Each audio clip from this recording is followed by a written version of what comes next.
oxirgi kunlarda men o'qigan eng ta'sirli she'rlardan birini ulashmoqchiman hozir. Suhrobjon Tursunov akamiz yozgan ekanlar. Shayton qulog'imga bog'ladi tugun, ajal uzoqda deb ta'zirim yedim. Janozam o'qib ketishdi bugun, men ertaga tavba qilmoqchi edim. Bir ulug' shayxni oldiga yoshi katta otaxon kelgan ekan. Juda ko'p gunohlar qildim. Endi tavba qilmoqchiman.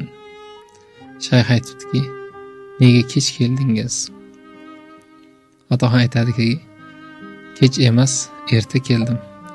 Shuning uchun kim eshitganman, kimki o'limidan oldin tiriklik chog'i tavba qilarkan, inshaalloh tezda tavbasi qabul bo'ladi deganda, rost va yaxshi aytdingiz, xush kelibsiz degan ekan.